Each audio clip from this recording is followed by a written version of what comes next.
ನಿನ್ನೆ ದಿನವಿಡೀ 13ನೇ ಸ್ಪಾಟ್ನಲ್ಲಿ ಪ್ರಣಬ್ ಮೊಹಂತಿ ಅವರು ಇದ್ರು.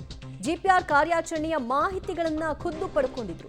ಬೆಳ್ತಂಗಡಿಯಲ್ಲಿ ಎಸ್ಪಿ ಸೈಮನ್ ರಿಂದ ವಿವರಣೆಯನ್ನ ಪಡಿತಾ ಇದ್ದಾರೆ ಮೊಹಂತಿ ಅವರು. ಇವತ್ತು ಗೃಹ ಸಚಿವರ ಭೇಟಿಯಾಗಿ ವರದಿ ಕೊಡುವ ಸಾಧ್ಯತೆ ಇದೆ.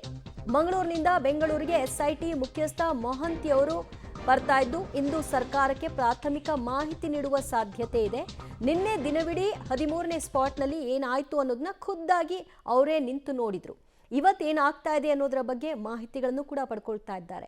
ಈಗ ಇಲ್ಲಿಯವರೆಗೂ ತನಿಖೆ ಹೇಗಾಗಿದೆ, ತನಿಖೆಯಿಂದ ಏನೆಲ್ಲ ವಿಚಾರಗಳು ಬಯಲಿಗೆ ಬಂದಿದೆ, ಮುಂದುವರೆದಂತೆ ತನಿಖೆಯ ತೀವ್ರತೆ ಹೇಗಿರುತ್ತೆ, ಯಾವ ದಿಕ್ಕಿನಲ್ಲಿರಬೇಕು ತನಿಖೆ, ಇದೆಲ್ಲದರ ಬಗ್ಗೆ ಒಂದು ವಿವರಣೆ ಮತ್ತು ಮಾಹಿತಿಯನ್ನು ಹಂಚಿಕೊಳ್ಳೋ ಸಲುವಾಗಿ ಗೃಹ ಸಚಿವರನ್ನ ಪ್ರಣಬ್ ಮೊಹಂತಿಯವರು ಭೇಟಿ ಮಾಡುವಂತಹ ಸಾಧ್ಯತೆಯನ್ನು ನಿರೀಕ್ಷೆ ಮಾಡಲಾಗ್ತಾ ಇದೆ.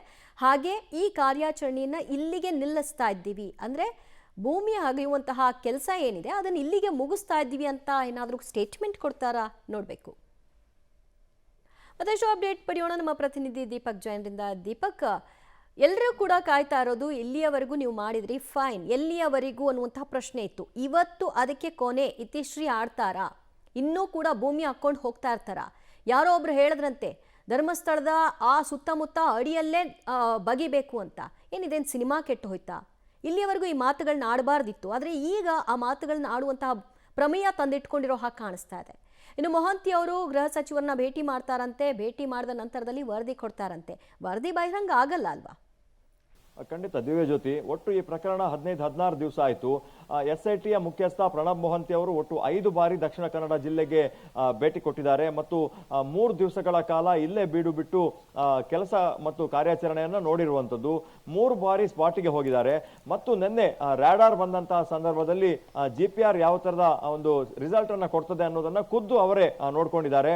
ಮತ್ತು ಅವರು ಎಸ್ಐಟಿ ಠಾಣೆಯಲ್ಲೇ ಸಂಪೂರ್ಣವಾಗಿ ಪೂರ್ತಿ ದಿವಸ ಇದ್ದು ಕಳೆದ 12-13 ದಿವಸದ ಕಾರ್ಯಾಚರಣೆ, ಅದಕ್ಕೂ ಮೊದಲು ನಡೆದಂತಹ ವಿಚಾರಣೆ, ಸಾಕ್ಷ್ಯ ದೂರುಗಳು, ಈ ಎಲ್ಲ ವಿಚಾರಗಳನ್ನ ಇಟ್ಕೊಂಡು ಅವರು ಬೆಳಗ್ಗೆ 10:30 ಸುಮಾರಿಗೆ ಮಂಗಳೂರಿನಿಂದ ಬೆಂಗಳೂರಿಗೆ ಹಾರಿದ್ದಾರೆ.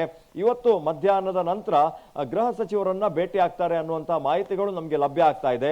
ಯಾಕಂದ್ರೆ ರಾಜ್ಯ ಮಟ್ಟದಲ್ಲಿ ಈ ಪ್ರಕರಣ ಚರ್ಚೆ ಆಗ್ತಾ ಇರುವಂತದ್ದು.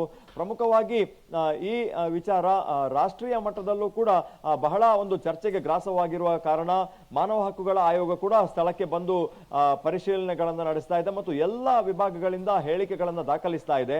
ಹಾಗಾಗಿ ಸರ್ಕಾರಕ್ಕೂ ಕೂಡ ಈ ಒಂದು ವಿಚಾರಕ್ಕೆ ಸಂಬಂಧಪಟ್ಟ ಹಾಗೆ ನಿಲುವನ್ನ ಪ್ರಕಟಿಸಲಿಕ್ಕೆ ಇದು ಸೂಕ್ತ ಕಾಲ ಅನ್ನುವಂಥದ್ದು. ಯಾಕಂದ್ರೆ 13ನೇ ಪಾಯಿಂಟ್ ಎಲ್ಲರ ಒಂದು ಕೇಂದ್ರ ಬಿಂದು ಆಗಿತ್ತು. ಇಲ್ಲಿ ಯಾವುದೇ ಕುರುಹುಗಳು ನಿನ್ನೆ ಲಭ್ಯ ಆಗಲಿಲ್ಲ ಮತ್ತು ಈ ಕ್ಷಣದವರೆಗೂ ಯಾವುದು ಲಭ್ಯ ಆಗದೆ ಇರುವಂತಹ ಹಿನ್ನೆಲೆಯಲ್ಲಿ ಈ ಕಾರ್ಯಾಚರಣೆಯನ್ನ ಸಂಜೆಯವರೆಗೂ ಕೂಡ ಮುಂದುವರಿಸುವಂತಹ ಸಾಧ್ಯತೆ ಇದೆ. ಆದರೆ ಕಳೆದ ಎಲ್ಲ ಸ್ಪಾಟ್ಗಳ ಒಟ್ಟು 15 ಸ್ಪಾಟ್ಗಳಲ್ಲಿ ಯಾವುದೇ ಒಂದು ಈತ ಹೇಳಿದ ಹಾಗೆ ಅತ್ಯಾಚಾರ, ಯುವತಿಯರ ಕಳೆಬರ ಮತ್ತು ಯುಡಿಆರ್ ಆಗದೇ ಇರುವಂತಹ ಮೃತದೇಹಗಳನ್ನು ಸಾಕಷ್ಟು ತಾನು ಹೂತಿದ್ದೇನೆ ಅನ್ನುವಂತಹ ಹೇಳಿಕೆಗೆ ಸಂಬಂಧಪಟ್ಟ ಹಾಗೆ ಯಾವುದೇ ದಾಖಲೆಗಳು ಅಧಿಕೃತವಾಗಿ ಲಭ್ಯ ಆಗದೇ ಇರುವಂತಹ ಹಿನ್ನೆಲೆಯಲ್ಲಿ ಎಸ್ಐಟಿ ಈಗಾಗಲೇ ಒಂದು ಸುತ್ತಿಗೆ ಡಿಐಜಿ ಅನುಚೇತ್ ಅವರು ಭೇಟಿ ಮಾಡಿದ್ದಾರೆ. ಒಟ್ಟು ಕಳೆದ 10 ದಿವಸಗಳ ಹಿಂದೆ ಎಸ್ಐಟಿ ಮುಖ್ಯಸ್ಥರು ಒಂದು ಬಾರಿ ಗೃಹ ಸಚಿವರಿಗೆ ಇದನ್ನು ಬ್ರೀಫ್ ಮಾಡಿದ್ದಾರೆ ಅನ್ನುವಂಥದ್ದು. ಆದರೆ ಇವತ್ತು ಅವರು ಕೊಡುವಂತಹ ದಾಖಲೆ ಬಹಳ ಮಹತ್ವದ್ದು ಅನ್ನುವಂಥದ್ದು. ಯಾಕಂದ್ರೆ ಎಲ್ಲ ಸ್ಪಾಟ್ಗೆ ಸಂಬಂಧಪಟ್ಟ ಹಾಗೆ ತನಿಖೆ ವಿಚಾರಣೆಯ ದಾಖಲೆಗಳನ್ನ ಕೊಡುವಂತವರಿದ್ದಾರೆ ಮತ್ತು ಮಧ್ಯಂತರ ವರದಿಯನ್ನ ಇವತ್ತೇ ಏನಾದ್ರೂ ಸರ್ಕಾರ ಬಿಡುಗಡೆ ಮಾಡುತ್ತಾ ಅನ್ನುವಂಥದ್ದು, ಸರ್ಕಾರಕ್ಕೆ ಬಿಡುಗಡೆ ಮಾಡುತ್ತಾ ಅನ್ನುವಂಥದ್ದು ಈಗ ಇರುವಂತಹ ಕುತೂಹಲ.